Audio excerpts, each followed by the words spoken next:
नमस्ते friends, आपलं स्वागत आहे माझ्या चॅनलवर. पाहूया आजच्या भागात काय घडलं ते. राजकुमारी स्वामींना म्हणते, स्वामी आजोबा, आपण इकडे कुठे आलो आहेत? स्वामी त्यांना झाडावरती 2 पक्षी बसलेले दाखवतात. हे पाहून राजकुमारला खूप बरं वाटतं. पुढे आपण पाहतो आचार्य येतो आणि म्हणतो, अरे ऐका रे ऐका, अरे गावकऱ्यांनो ऐका, माझ्यासाठी सुखाची आणि तुमच्यासाठी दुःखाची बातमी ऐका ऐका. तेथील एक माणूस म्हणतो, कसली बातमी आचार्य? आचार्य म्हणतो, अरे निघाला काय आमचा अक्कलकोट सोडून निघाला. तेथील लोक म्हणतात, कोणाबद्दल बोलताय तुम्ही? आचार्य, अरे त्याच्याबद्दलच ज्याचे तुम्ही निश्चिंत भक्त आहात, तो आता अक्कलकोट सोडून निघालाय. एक जण, स्वामींबद्दल बोलताय काय तुम्ही? तेथील दुसरा माणूस म्हणतो, चला रे, ह्याचं तर नेहमीचंच आहे. काहीतरी मोठं झालंय असं सांगायचं आणि डोंगर पोखरून उंदीर निघतो. आचार्य म्हणतो, माझ्यावरती विश्वास ठेवा, तो जादूवेणा करणारा तुमचा बुवा तो आता निघालाय. तो आता बडोद्याला निघालाय. तेही तुम्हाला पोरकं करून अक्कलकोट सोडून कायमचा चाललाय. मी स्वतः कानाने ऐकलंय. राजकुमारीला सांगत होता की मी तुमच्याबरोबर येतोय बडोद्याला, तेही कायमचं. आचार्य परत म्हणतो, अरे त्याला ऐशोआरामाची भूल पडली आहे. माझ्यावर विश्वास नसेल ना तर जा खात्री करून घ्या, आणि ते पण लगेच. पुढे आपण पाहतो स्वामींपाशी एक जण येतो आणि म्हणतो, जरा बाजूला व्हा, आणि हे झाड आमच्या राजाला लय आवडले आहे. स्वामी म्हणतात, हो का, घ्या, झालो आम्ही बाजूला. आम्हाला सांग, तू काय करणार आहेस ह्या झाडाचं? तो माणूस म्हणतो, काय करणार म्हणजे? तो झाड मुळासकट तोडणार आणि घेऊन जाणार. राजकुमारी म्हणते, असं कसं तुम्ही हे झाड तोडणार? हे तर चुकीचं आहे. तिथे बघा, त्या पक्ष्यांचं काय होणार? लगेच स्वामी म्हणतात, त्याचा विचार आपण काय करायचं? जे व्हायचं ते होऊ दे त्याचं. राजकुमारी, असं कसं? ते बरोबर नाही हं स्वामी आजोबा. स्वामी म्हणतात, आता कळलं, तुझी काकू आम्ही बडोद्याला यावं असं का म्हणत नव्हती ते? मग आम्हाला सांग, काय चुकलं तुझ्या काकूचं? अगं, आम्ही या लोकांसाठी या वटवृक्षाप्रमाणेच आहोत. आमची पाळमूळ इथेच रुजली आहेत. आता ते पक्षी बघ, सगळे कसे निर्धास्तपणे बसले आहेत. आपली पिलं या वटवृक्षांच्या भरोशावर सोडून जातात. अगं, तसंच आमचंही आहे. सर्व आमच्या आधारांवर सोपवून इथे वावरत असतात. तितक्यात तिथे गावचे सारे लोक येतात आणि स्वामींना विचारतात, स्वामी, आमच्या जे कानावर आलं आहे ते खरं आहे का?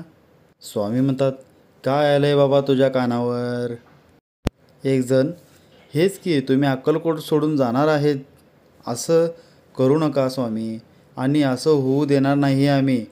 आणि जायचं असेल तर काहीतरी चमत्कार करा आणि आम्हाला सगळ्यांना मारून टाका, आणि मगच जा अक्कलकोट सोडून. स्वामी म्हणतात, नको रे बाळांनो, असे म्हणू नका. चला, काही का होईना, त्याच करणारे तुमचं आमच्यावर प्रेम पाहायला मिळालं.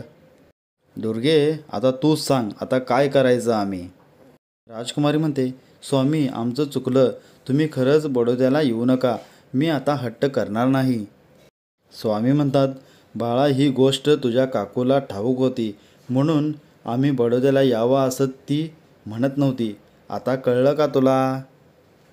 आता पुढे आपण पाहतो स्वामी झोपलेल्या आनंदाला ओरडा देऊ लागतात आणि उठ असे बोलतात. आनंदा स्वामीला नमस्कार करतो. त्यावर स्वामी म्हणतात, काय रे, असा घोंगडीवर काय झोपला आहेस तू? गुरुचरित्राचं पारायण करतोयस ना, मग जमिनीवर झोपायचं असतं. त्यावर आनंदा घाबरून विचार करू लागतो की यांनी मला ओळखलं तर नाही ना? नाही, हे शक्य नाही. तेव्हा आपला अंदाज बांधत असणार. स्वामी म्हणतात, काय रे, कसला विचार करतोयस? आनंदा, काही नाही. स्वामी म्हणतात, आणि काय झालं तुझ्या आजच्या पारायणाचं? काय ते कधी करणार आहेस?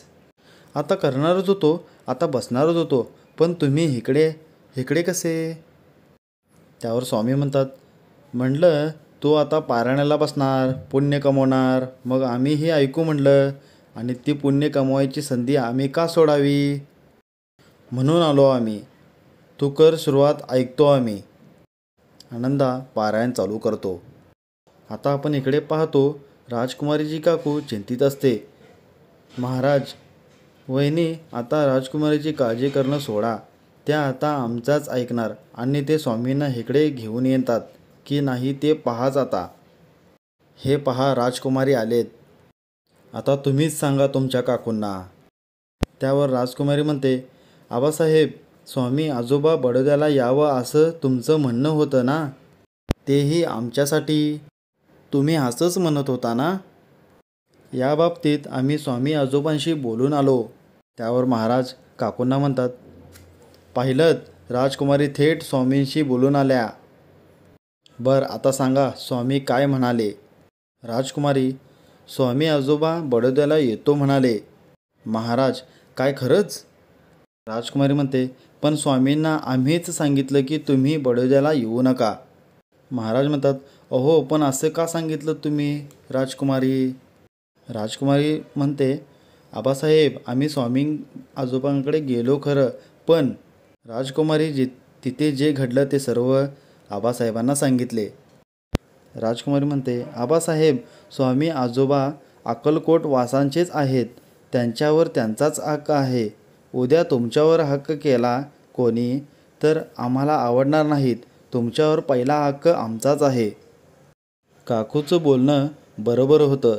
मला माफ करशील ना? तुझं बोलणं मला तेव्हा नाही कळलं, अशी ती तिच्या काकूला बोलली. स्वामी म्हणतात, आनंदा, आम्ही आता रोज येणार हा पारायण ऐकायला, असे बोलून तिथून निघून जातात. पुढे आपण पाहतो कुणी जेवण मागायला राजवाड्याच्या दारी येतात आणि चंदाराणी त्यांना दारी बसायला सांगते आणि त्यांना जेवण आणून द्या असे सांगते. तेवढ्यात देवयानी राणी तिथे येऊन त्यांना म्हणते की मी पाहीन काय करायचं त्यांच्या जेवणाचं, तुम्ही निघा इथून. तेवढ्यात नोकर जेवण घेऊन येत असतो. हे राजा पाहतो आणि देवयानीला बोलवतो.